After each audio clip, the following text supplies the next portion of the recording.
Let's talk some Texas Aggies recruiting. The Aggies coming off a big visit weekend. Now, of course, the game didn't go the way they wanted it to, but recruits are trending. So let's bring in Steve Wiltfong. And Steve, 5-star wide receiver Jerome Miles. He's the number 24 overall ranked player in America. He decommitted from USC on Sunday, and you got him trending now to the Aggies. What's going on here? Yeah, Jerome Miles back at Texas A&M for his second time this year. He was also at the game against Notre Dame to open the season. He's seen Kyle Field in all its glory 2 times this fall, and it's an environment and atmosphere he could see himself playing in. Texas A&M, look, they were 1 win away from playing in the SEC championship, and Mike Elko and this staff's first season. That is resonating with recruits, how he was able to restore this program into the upper echelon of the SEC. They want to help this program take the next step.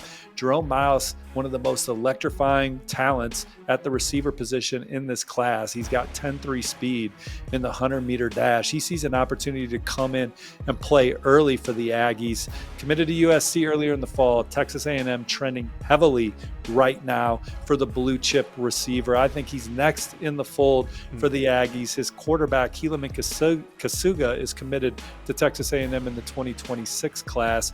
A&M sits at number 11 in the standings right now. It has a great chance to finish in the top 10 this cycle. Jerome Miles would be a major pickup for them at the end. They could have a top 10 finish because that's not the only 5-star left in play for the Aggies. We got 2 on the offensive line. Offensive tackle Michael Fasusi and also offensive tackle Lamont Rogers. But if they want him, they're going to have to flip him. Yeah, talking to sources that spent time with Lamont Rogers, it was his 4th game at Texas A&M this year. I think that the Aggies are expecting good news this week from Lamont Rogers. That's what the intel and buzz has said for quite some time. But Missouri, they scratch, claw, and battle on the recruiting trail as well. So we'll see what happens. But I continue to like the way that is setting up for Texas A&M at the end of his cycle. Michael Fasusi, first time back at A&M since he committed to Oklahoma.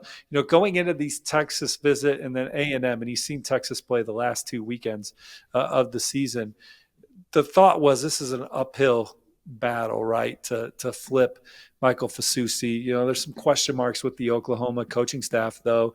Who's the new OC going to be? What does that mean for offensive line coach Bill Bedenbaugh? It's opened the door for Texas and Texas A&M to make a late charge. I know the Longhorns have been all in the last month. The Aggies, they probably were the runner-up the first time. Good conversation with Mike Elko. Coach Adam Cushing, he's done a bunch of Zoom sessions with him, just talking schematics and his potential fit, and so he's definitely comfortable with Texas A&M. Toss-up was the word that I was told on his recruitment coming into the final days. So A&M hosting 3 of their top targets this weekend for the game against Texas. Also had a ton of 2026s, Josh. They could finish with the number 1 class in 2026. The next name to keep an eye on is top 100 defensive back Dorian Barney.